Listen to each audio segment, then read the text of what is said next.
Alright guys, so today we're going to be talking about Second Extinction. I did a first impressions on this game a couple of days ago, and I've played it, beaten it all the way through, unlocked a couple more things here and there, and, just know more about it.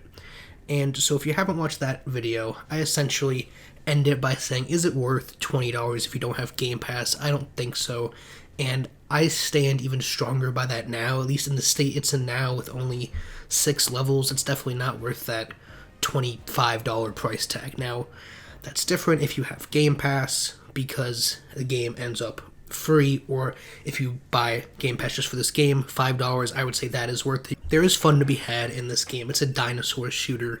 You get covered in blood and guts. There's cool ragdoll physics all over the dinosaurs. There's different operatives to play and unlock new and interesting abilities like airstrikes and orbital lasers and different types of weapons and upgrades for the weapons as you progress and play through. I just think right now the game doesn't have enough to warrant essentially paying anything for it except for the $5 price that's on Game Pass. Now, if you haven't watched my first impressions video and are just asking yourself, what the heck is Second Extinction, right? Essentially, you see here, it's an open world type environment. I compare it to Deep Rock Galactic and Evolve in a sense in my first impressions video, and I stand by that now after playing the game more. It's a fake open world environment, right? Not completely open, but an open region that you play the same area over and over, and you go to different locations doing different types of objectives. And like you see here, there's open world objectives that you can do to get more resources, which you need for crafting and upgrading weapons later on. But essentially, with the state the game is in right now, unless you're a completionist and feel like upgrading all of your loot just for the sake of upgrading it, you really don't need to grind those open world missions to get those resources to upgrade your kit. Being that this is a game preview game and isn't fully out yet, it's more looking into the future of the game. Does this game have the potential to be a really strong and good shooter, survival, dinosaur game later on once they add more levels and more unique mechanics and all of that stuff? And I would say yes, but they have to add significantly more content, right?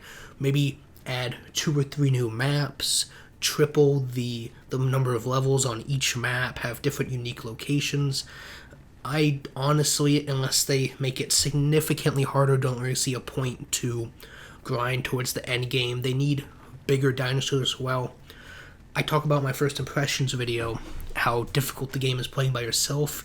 If you play with one other person, that difficulty immediately drops away. Obviously, you can up the difficulty to make it harder, but even against the T-Rex, which is the hardest enemy in the game right now, it's still not that difficult. So I think if they add more maps, new different regions, more missions in those maps, new areas to explore, along with tougher dinosaurs that force you to grind out those open world missions so that you get the resources to upgrade your guns and characters, this could be going places. Now, before we get to my rating, I just want to give a warning out there for non-next-gen players.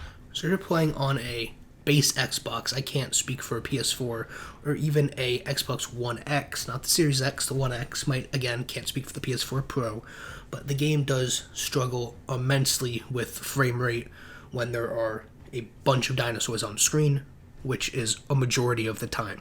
And again, it is in game preview, so it is kind of its own independent thing. It's not really out yet. It's still technically an alpha, right? But it has huge frame rate problems, so I just want to warn you of that. Another thing that I've thought about while looking at this menu is that the balance between the different operators and characters is pretty rough, in my opinion. I would say there's 3 that are just significantly better than the others, one specifically. But again, I said almost everything that I wanted to say in my first impressions video, so this isn't going to be a long review, so let's go ahead and get to my notes. So I think expectations have a lot to do with it. If you think this is going to be your new wave survival zombie dinosaur shooter that's going to, put Left 4 Dead for shame and all those classic wave survival shooters, this definitely isn't it. That being said, I went into this with practically no expectations, and that might be partly due because it was on Game Pass, so I didn't pay for it, so I didn't really expect anything, highly crazy or mechanically, graphically anything from it.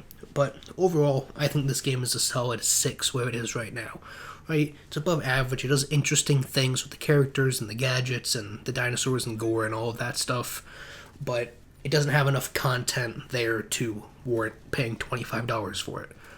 But that's just my opinion. You guys let me know what you think of the game down in the comments below, and I'll see you on the next one.